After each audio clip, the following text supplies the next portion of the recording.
Gold, trusted gold buyers. మీరు తాకట్టు పెట్టిన బంగారాన్ని విడిపించి ఈ రోజు ఉన్న మార్కెట్ ధరకు కొనబడను.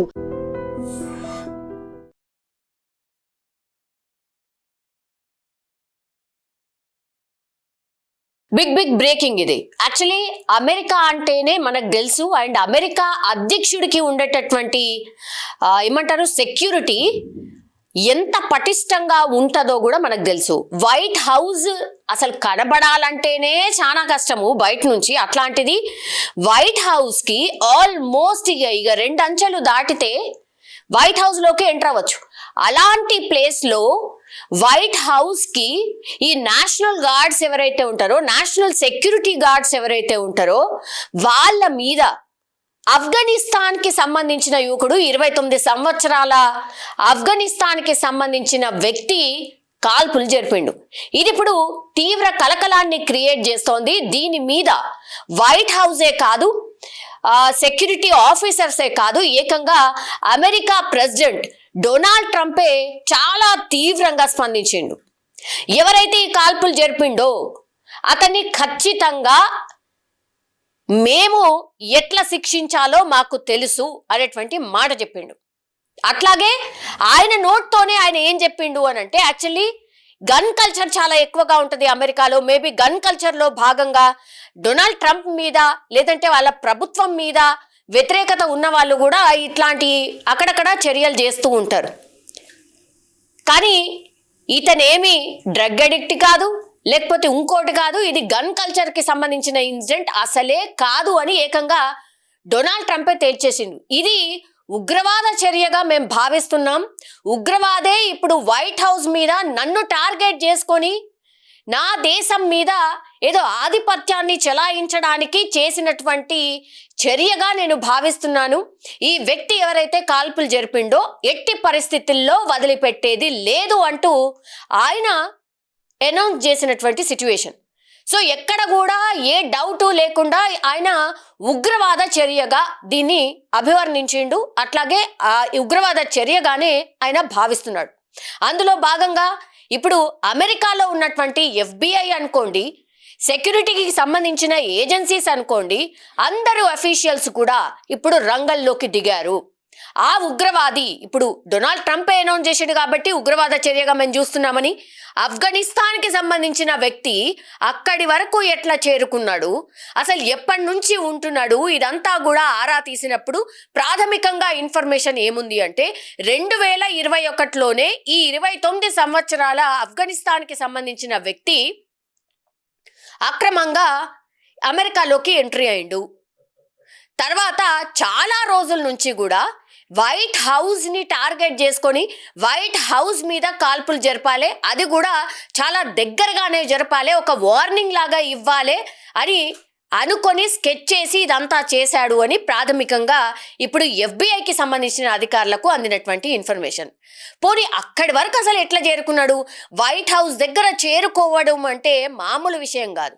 అది 2 అంచెలు మాత్రమే ఉన్నదిగా, అంటే 3వ అంచె దగ్గర ఆయన ఈ ఆఫ్ఘనిస్తాన్ కి సంబంధించిన వ్యక్తి కాల్పులు జరిపిండు. కాబట్టి ఎట్లా వచ్చిండు ఏంది అన్నప్పుడు ఇప్పుడు నేషనల్ సెక్యూరిటీ గార్డ్స్ ఏవైతే యూనిఫామ్ వేసుకుంటారో సేమ్ యూనిఫామ్ ని అతను కూడా ధరించిండు. కాబట్టి ఎట్లాంటి డౌట్ రాలేదు అన్నటువంటి మాట చెప్పాను. సరే, మన దగ్గరనో ఇంకో దేశం అంటే ఏమని అనుకోవచ్చు, కానీ అసలు నమ్మశక్యంగా లేదు. అమెరికా ఆ యూనిఫామ్ లో ఉన్నంత మాత్రాన వాళ్లకు సంబంధించిన వ్యక్తే అని ఎట్లా భావించగలిగింది అనేది అతిపెద్ద క్వశ్చన్. అట్లాగే అక్కడి వరకు చేరుకోవాలంటే అసలు ఈ వ్యక్తి వెనకాల ఎవరున్నారు? ఆఫ్ఘనిస్తాన్ కి సంబంధించిన వ్యక్తి కాబట్టి డెఫినెట్లీ ఆయన మీద పెద్ద ఎత్తున అనుమానాలు వ్యక్తమవుతున్నాయి. ఇప్పుడు ఆయన ఒక్కడే వచ్చి కాల్పులకు పాల్పడిండా, లేకపోతే ఈయనను ఎవరైనా గైడ్ చేసిండ్రా, ఈయన వెనకాల ఎవరున్నారు ఏంటి అనేది కూడా పూర్తి స్థాయిలో విచారణ జరుగుతోంది. ఇప్పుడు ఈ వ్యక్తి ఎప్పుడైతే కాల్పులు జరిపిండో అతి దగ్గరగా ఈ నేషనల్ సెక్యూరిటీ గార్డుల మీద కాల్పులు జరిపిండ్రు. 2 అధికారులు కాసేపటి క్రితమే తీవ్ర గాయాలయ్యాయి, వాళ్ళకు ట్రీట్మెంట్ కోసం దగ్గరలో ఉన్నటువంటి హాస్పిటల్కి తరలించిండ్రు అనేది కాసేపటి క్రితం వరకు వచ్చినటువంటి అప్డేట్. కానీ ఇప్పుడు మనకు అందుతున్న అప్డేట్ ప్రకారం 2 ఆఫీసర్స్ నేషనల్ సెక్యూరిటీ గార్డ్స్ ఎవరైతే ఉన్నారో వాళ్ళు కాల్పుల్లో చనిపోయినరు.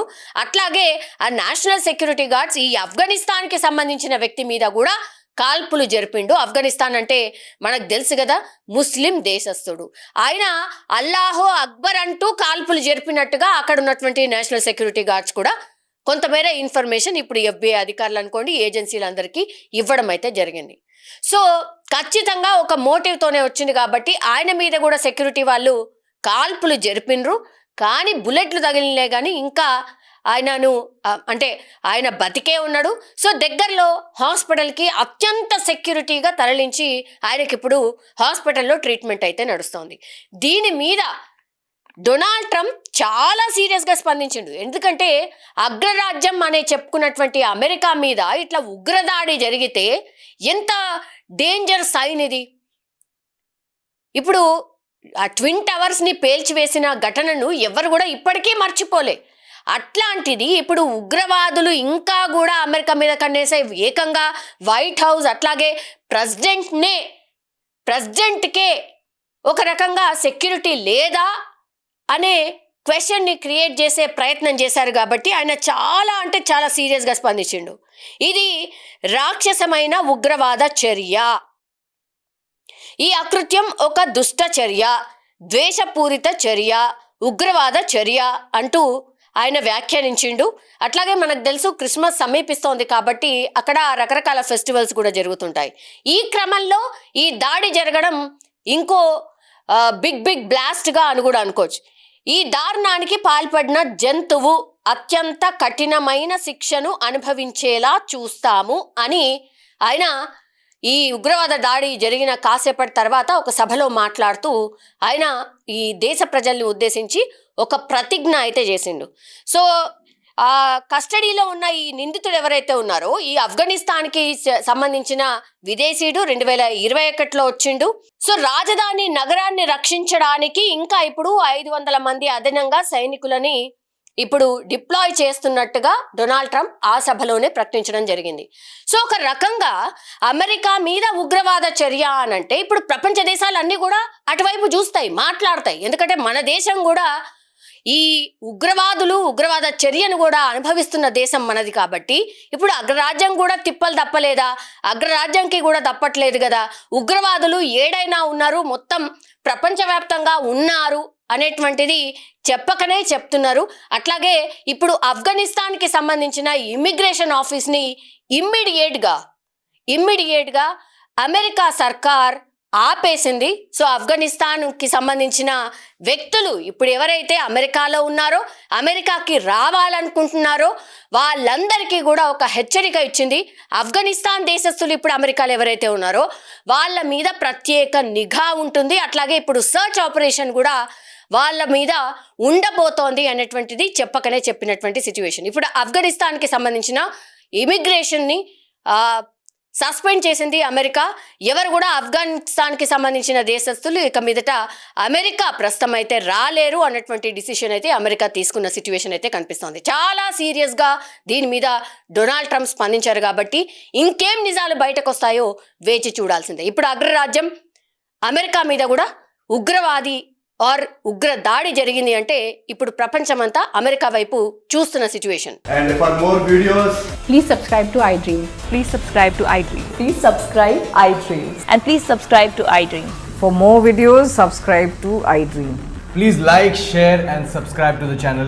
Congratulations, iDream. Subscribe to iDream. Subscribe to iDream. So subscribe to iDream Media.